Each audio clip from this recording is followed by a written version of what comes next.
Salam sukses, salam sehat, salam waras. Kembali dengan saya Parlindungan Sitorus SHMH.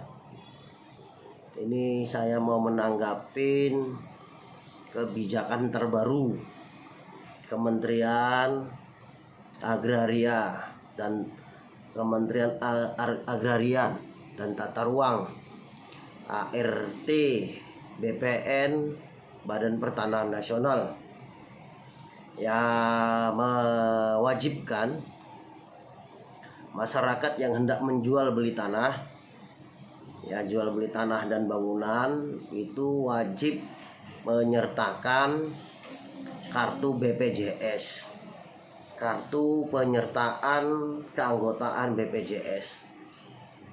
Ini saya menilai ini kebijakan yang nggak masuk akal. Ya, ini kebijakan yang nggak masuk akal. Ini kebijakan yang ngawur. Ya, ini kebijakan yang menyakiti hati rakyat. Ya, ini kebijakan yang menyakiti hati rakyat. Apalagi yang mau kalian paksa-paksa rakyat ini. Setelah kalian paksa wajib vaksin, diikutin, ya, wajib vaksin, ya, baru bisa sekolah. Syarat-syarat lainnya itu wajib vaksin, ya, diikutin. Terus wajib PCR, wajib swab, diikutin. Terus ini wajib, uniknya lagi, yang nggak masuk akalnya lagi, wajib menyertakan kepesertaan BPJS untuk jual beli tanah dan bangunan. Ini kan nggak masuk akal. Apa hubungannya?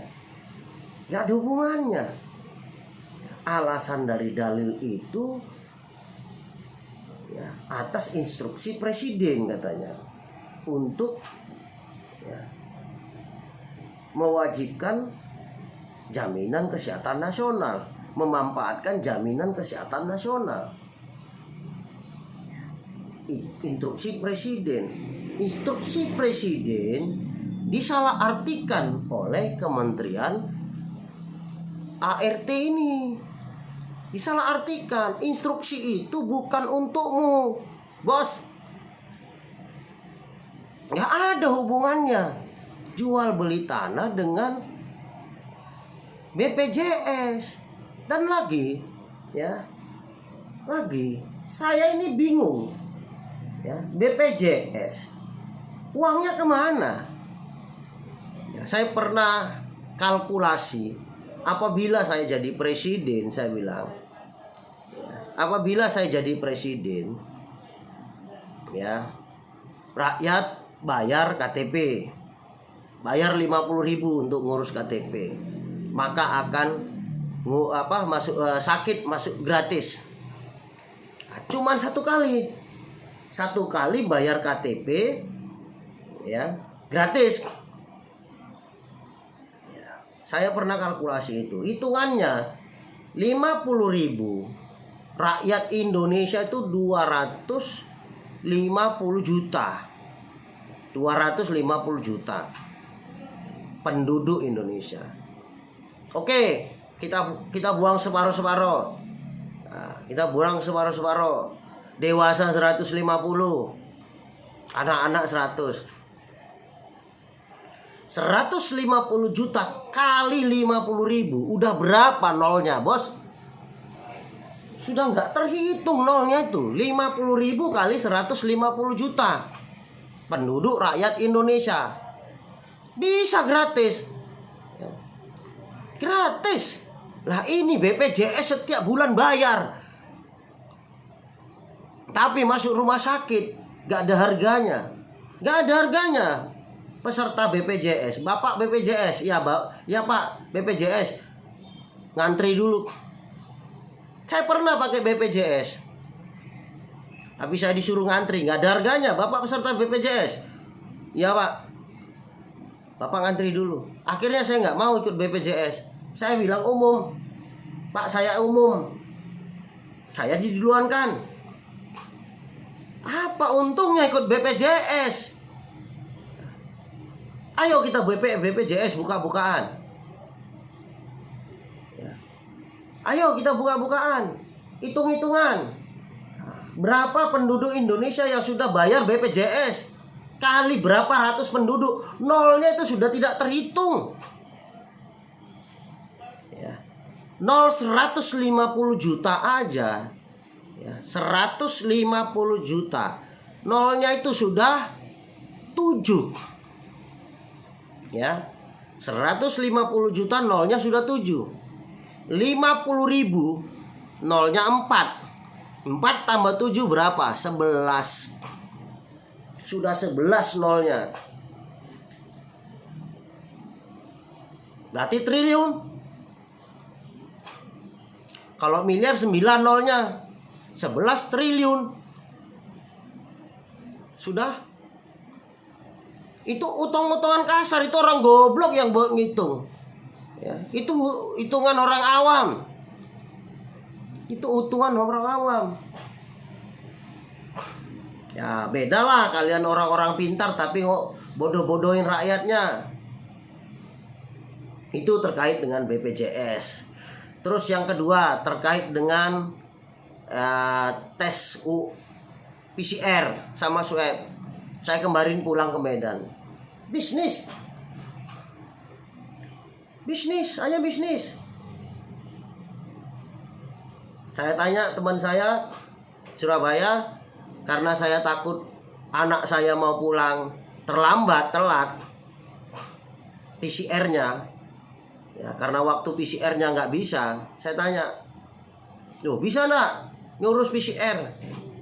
Bisa bos. Dia minta per orang berapa? 400. Gak perlu harus PCR dianya. Anak saya tadi ini gak perlu harus PCR. Yang penting dia langsung masuk ke bandara. Nanti dikasih barcode-nya. Jadi gak perlu PCR, dikasih barcode-nya 400 kali 3 1.200.000. Saya gak mau. Ya. Ini bukan karang-karangan. Ini bukan akal-akalan. Itu nyata. Dan mungkin bukan saya tok yang yang tahu itu. Banyak yang lain. Inilah, ini kebijakan yang menyengsarakan rakyat. Ini kebijakan bukan yang pro rakyat.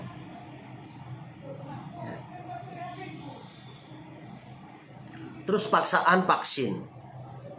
Wajib vaksin baru bisa kemana-mana. Pak Jokowi yang terhormat, bulan 6 2021 saya adu sakti dengan virus corona. Saya dan istri saya adu sakti dengan virus corona. Benar? Bulan 6 2021. Sampai sekarang mungkin ini saya long covid, kayak ada tersumbat di hidung saya, jadi saya bernapas itu agak tersengkal-sengkal. Saya tidak ada dirawat di rumah sakit.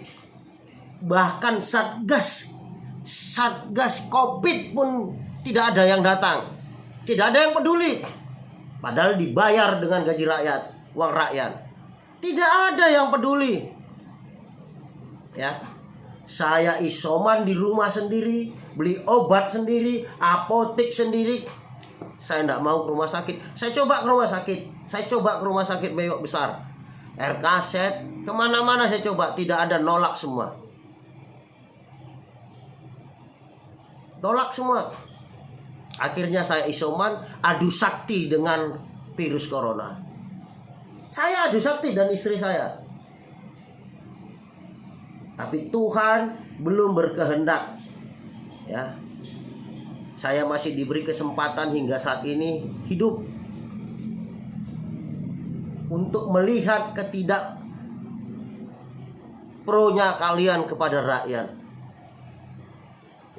kali ini sepertinya saya tidak akan tinggal diam. Pak Jokowi, saya pendukung Anda. Saya pendukung Anda. Saya ketua Seknas Advokat DPC Kota Surabaya. Saya ketuanya Seknas Advokat DPC Surabaya. Waktu saya ikut grup Advokat Indonesia, ya, grup advokat atau grup ILC. Saya pernah ngikut grup ILC. Di grup ILC ini banyak advokat kadrun, ya, banyak sekali saat itu pendukung Prabowo. Saya yang menentang mereka semua, ya, saya menentang mereka semua di grup ILC, ya, saya ingat. Terus di media-media sosial saya lawan, ya. Saya bukan buzzer, bukan. Saya bukan buzzer dan saya tidak kenal tim pemenang Jokowi, tidak pernah. Tidak kenal dan sama sekali saya tidak tahu dan tidak mau kenal. Karena saya tidak mau berpolitik. Ya, dari awal saya menekankan saya tidak mau terjun ke dunia politik. Tapi kayaknya kali ini prinsip saya tidak terjun ke dunia politik sepertinya harus, ya, saya pendam. Karena untuk mengubah yang terbaik untuk negara, untuk negeri ini, ya memang harus berpolitik. Sepertinya harus seperti itu. Ya, kembali lagi ke persoalan awal, jual beli tanah wajib menyertakan BPJS. Ini kebijakan yang keliru. Saya sebagai praktisi hukum dan saya juga sebagai ketua organisasi advokat menilai ini kebijakan yang keliru. Ya, ini dapat disebutkan perbuatan pidana penyalahgunaan wewenang. Walaupun dasar Anda instruksi presiden, tapi nggak ada dalam instruksi presiden itu mendesak atau memerintahkan Menteri Agraria harus membuat syarat jual beli tanah pakai BPJS. Wajib kepesertaannya BPJS. Nggak ada. Itu asumsi bodoh Anda. Ya. Itu asumsi Anda dasarnya instruksi presiden yang menekankan Kementerian ART BPN wajib menyertakan jaminan kesehatan nasional. Ya, itu instruksi kepada kementerian-kementerian yang lainnya karena tidak ada hubungannya ART BPN dengan BPJS. Tidak ada. Seandainya, ya, ada keluarga saya, ya, sakit dan wajib cepat untuk menjual tanah atau rumahnya. Terus karena adanya, ya, kebijakan wajib BPJS, kepesertaan BPJS terus tertunda. Karena saya yakin, nanti bukan hanya memberikan kepesertaan anggota BPJS toh. Tidak.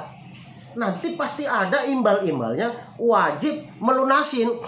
Saya udah tahu akal-akalannya kalian. Kalau tidak BPJS-nya tidak lunas, ya, iuran BPJS-nya tidak dibayar, maka tidak akan dikerjakan. Saya yakin itu, pasti itu. Jadi bukan hanya anggota BPJS bisa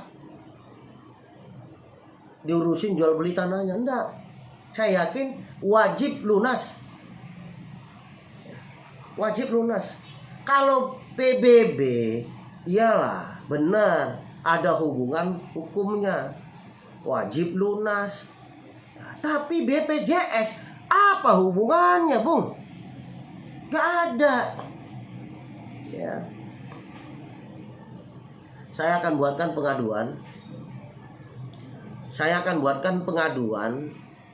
Ya, penyalahgunaan wewenang.